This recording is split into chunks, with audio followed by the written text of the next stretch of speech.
Cognitively Contextualizing the War Prayer, a dive into Twain's Anti-Imperialism. First, here's a list of research questions that I started out with for this project. I'm going to go ahead and read them off. What led to Mark Twain's anti-imperialist sentiment? How common was this way of thinking? How did Twain influence others on this front? What did the negative responses look like? Where can one most clearly see anti-imperialism in the War Prayer? Hint, it's pretty clear. Where does anti-imperialism appear in Twain's other works, if at all? Hint, it happens often. And how has criticism of this aspect of Twain's thought changed over time? Some of these I found pretty direct answers to, and others led down new and interesting paths that I decided to explore for their own sake and then include as responses to the research questions later on in the presentation. Now, one of the driving forces of Mark Twain's anti-imperialist sentiment was his exposure to racism in America. Although he originally served at the age of 18 as a Confederate soldier in the Civil War, after working for various newspapers in New York City and Philadelphia and encountering various instances of white supremacy throughout his travel as a writer, his disdain for racism began to grow. And then later, witnessing the events of the Spanish-American War, he began to see the same kind of mistreatment in America happen between American soldiers, Spanish soldiers, and Filipinos in the Philippines. Unfortunately, during Twain's lifetime, imperialism was kind of all the rage in America. It was pretty common for bourgeois scientists at this time to believe in the idea of race hierarchies. That is, that the human race is divided into subcategories based on color and culture, and that you could put these into a kind of pyramid, oftentimes with the white man at the top. Rudyard Kipling, author of the Jungle Book, kind of typified the view of British ruling classes at this time, and that is essentially that the white race was destined to colonize the world because it was inherently superior. And then Senator Albert Beveridge kind of typified the ideas of the average American politician during this time in the quote, "The Philippines are ours forever, and just beyond the Philippines are China's illimitable markets. We will not retreat from either. We will not repudiate our duty in the archipelago. We will not abandon our opportunity in the Orient. We will not renounce our part in the mission of our race, trustee under God of the civilization of the world." So you can see here motivations explained for the Spanish-American War in the first place, and you can see how closely it is tied to race as an issue, not only in the immediate sense when you see soldiers mistreating the Filipinos in the Philippines, but also in the political sense on a larger scale. Despite these odds, the Anti-Imperialist League, formed in June of 1898 as a kind of rebellion, formed to fight the U.S. annexation of the Philippines, citing a variety of reasons ranging from economic to legal to racial and moral, and it included among its members such notables as Andrew Carnegie, Mark Twain, of course, William James, David Starr Jordan, and Samuel Gompers, with George S. Boutwell, former Secretary of the Treasury in Massachusetts, as its president. After the signing of the Treaty of Paris, the League began to decline and eventually disappeared, but Mark Twain's role in this league was significant throughout his membership. Now, these next two questions are the ones that kind of led down weird rabbit holes that didn't have much to do with the question in the first place, because I couldn't find much criticism of Twain's work at the time that had to do with his anti-imperialism, because, for example, the War Prayer was published after he died because he had a family to provide for, and he was afraid that he would be called a lunatic, etc., and be essentially demolished as a public figure for putting out such bold claims against imperialism during his lifetime. However, I was able to find general opinions in favor and against imperialism from this time period. For example, President McKinley, President of the United States at the time, said, "If old Dewey had just sailed away when he smashed that Spanish fleet, what a lot of trouble he would have saved us," referring to the Spanish fleet that was destroyed that sparked the conflict for the Spanish-American War in the first place, showing kind of a resentment and regret that things had gotten to the point that they did. However, many American Southerners feared that granting their non-white population's rights, that is, bringing in a lot of Filipino immigrants, would undermine white supremacy in the United States, while labor leaders in the same area were concerned about the effect on American wages of immigration from the Philippines. And then what did the negative responses look like? Again, this is not immediately tied to criticism of Twain's work at the time, but it's worth noting that Theodore Roosevelt was a major proponent of American imperialism, arguing once again for access to Asian markets and for liberation of the Filipinos rather than conquest. And as mentioned, this led to the posthumous publication of the War Prayer due to fear of public opinion. Now, to address the question of where one can most clearly see anti-imperialism in the war prayer, obviously pretty much in the entire other part of the prayer. Once the aged stranger comes up to speak to the church and reveals to the congregation that what they're praying for is the death and conquest of thousands, the message is delivered pretty clearly. And then, of course, we see it also in the intellectual martyrdom of the aged stranger. In philosophical rebellion, of course, a kind of dismissal is meant to be seen as an honor in a post-Socrates world, right? So we see Twain depict this man as delivering what the reader recognizes as an important and humbling message, a kind of revelation, and then the congregation completely dismisses him. And this dismissal itself, adds a kind of power to the message on its own.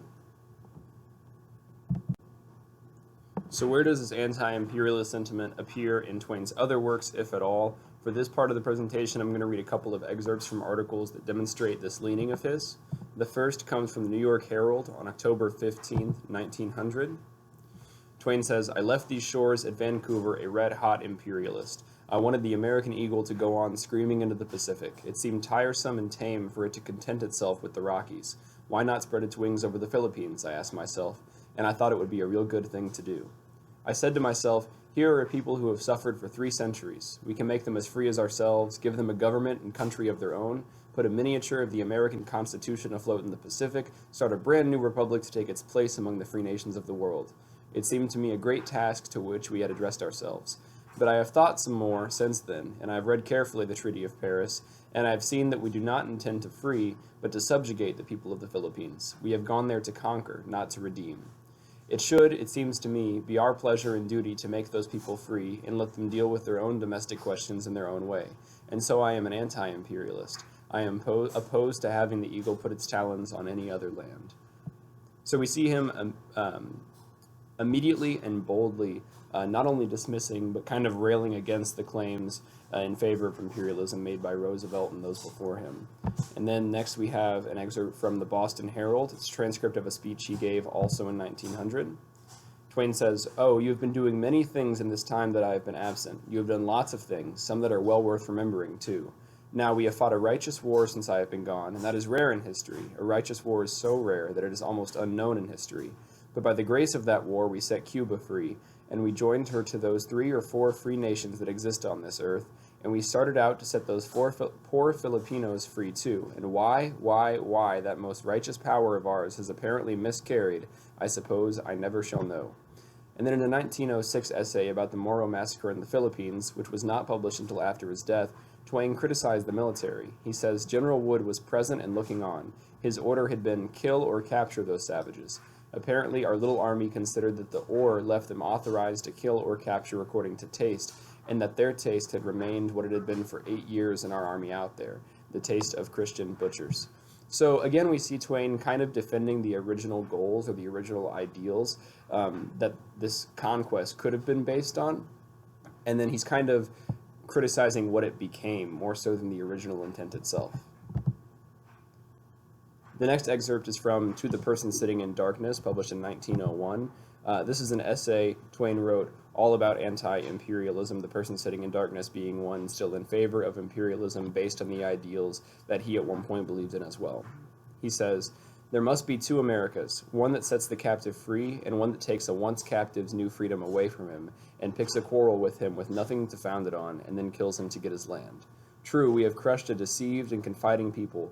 We have turned against the weak and the friendless who trusted us. We have stamped out a just and intelligent and well-ordered republic. We have stabbed an ally in the back and slapped the face of a guest. We have bought a shadow from our enemy that hadn't it to sell. We have robbed a trusting friend of his land and his liberty.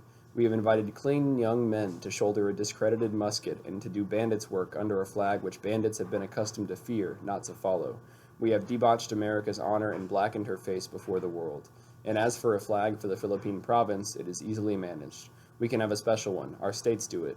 We can have just our usual flag with the white stripes painted black and the stars replaced by the skull and crossbones." So we see Twain's pessimism and satire start to shine through in this as well. This is an issue at this point that he's been dealing with for long enough and been writing about for long enough that he's starting to have a little bit of fun with it.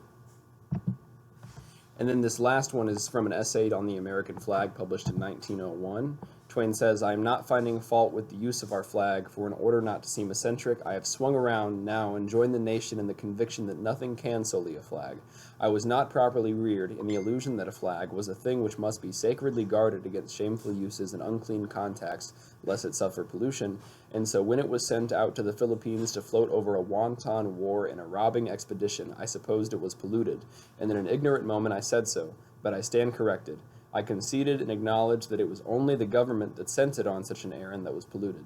Let us compromise on that. I am glad to have it that way, for our flag could not could not well stand pollution, never having been used to it, but it's different with the administration." So Twain takes the opportunity to criticize the federal government as a whole, claiming that it is used to corruption, and then decides to defend the symbol of the flag itself, perhaps a kind of connection to his reverence for the ideals of America as a country in the first place.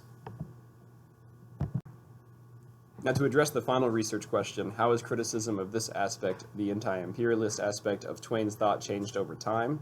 Again, I wasn't able to find much from Twain's lifetime, although everyone was aware that he was a member of the Anti-Imperialist League and he published those essays. The only criticism I could find online through JSTOR or other sources was regarding the war prayer and other things that were published posthumously, or at least the criticism itself was published posthumously, so there wasn't a lot of social pressure on what was being written. One interesting piece that I found was by Hunt Hawkins. It was titled Mark Twain's Anti-Imperialism, and Hawkins links Twain's anti-imperialism to his rejection of racism, which was explained earlier.